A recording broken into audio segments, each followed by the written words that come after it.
strange little manoeuvre there, but hey, 3Ks to go. Only a couple of seconds lead for the very brave and exceptionally strong Andrea Misfred, but it does look as if we are going to get a bunch kick. He's still fighting out in front on his own. There he is as the road continues to drop, but he's only got, well, it hasn't even got a whole second. It looks like he is going to get taken back, but what? Chapeau to the local man who continues to dig in despite the fact that he's blowing on the embers of hope here. He really, really is, but what an entertaining ride it has been by Andrea Misfred. Well, that's the kind of eloquency that I will never be able to reproduce. Matt Stevens. Andrea Misfred, he's fighting with each and every ounce of energy that he's got left in him.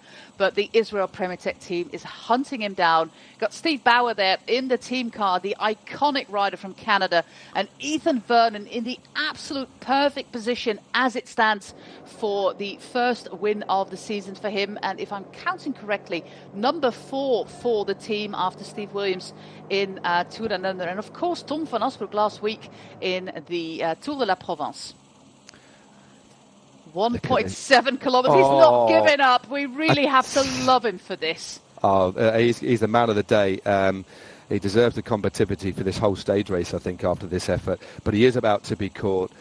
Chapeau again. There's another little acceleration. Looks like it is a rider from Decathlon AG2R. They've got to be careful here because there's a couple of nasty, as we go through 1,500 metres, the road just bends round to the right-hand side, as you can see. We then go under the Flamme Rouge. Then there's a hard left, and there's a nasty chicane. They won't actually see the finish till about 250 metres to go. Interesting enough, we see Sean Flynn, the Scotsman, you said, on the wheel of Ethan Vernon. He's representing DSM-Firmenich PostNL, so he's got the best seat in the house on the wheel there of Ethan Vernon. We're inside the final kilometre. Look at the speed of the camera bike. He really has to move up because these riders are going particularly fast. And it's all about staying in position right now. You can see there's gaps. We have Aurélien Parepintre at the front with one of his teammates of the Decathlon AG2R team.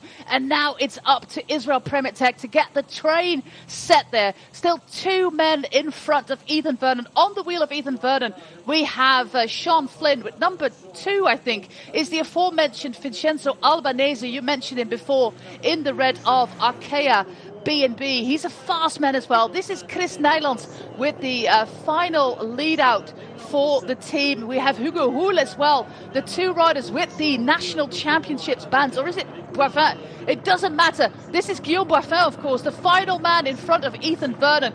Look at the power on the pedals there by Guillaume Boivin. But Sean Flynn, he's just holding on there onto the wheel of Ethan Vernon. He's not letting anybody near. Albanese is in the red. And then we have the rider for Decathlon. Now it's the sprint for Ethan Vernon. Sean Flynn and Ethan Vernon. Look at that. He has got the power on the pedals. He tries to move as fast as possible. Looks like he doesn't have a bigger gear, but it's enough. He wins the race, the first of the year for Ethan Vernon.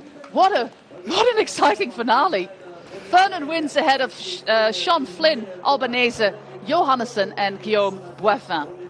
Oof. Well, what an amazing finish that. Do you know what? I'm not even too sure if Vernon, he didn't put his hands up, but probably safety first there. It was such a hectic finish. I'm not too sure if he even knew he wins, but now this confirmation. That was a great bit of team riding by Israel Premier Tech, especially in the final. William Boivin, it looks like a few runs we're going to try and go over the top. But Nyland's also there. Great win there by Ethan Vernon, his first race of the year and a win in the bag. A new transfer across from QuickStep, of course. And there we go. Some good Tuft action there as well, despite the fact this is an aero helmet. The Tufts managed to get out despite. But good run in. But of course he's a track rider, but look at the RPM that he's doing. That must be at least 120. It looked like he was running out of gears there. Yeah, it just, there it goes. Just comes off the wheel. Just comes off the wheel here. Out of the saddle, real violence, ragged style, but again, that nothing anybody can do to match the raw power of the British rider. As you say, great track prowess as well. Good riding there by Flynn and also a fast finishing Albanese. But he looks around, he's kind of doesn't look as if he's even sure, but I tell you what, Boivin is pretty sure, that is for sure. That was a great lead out, especially just over that little kicker. But a super win there upon the Israel Premier Tech team.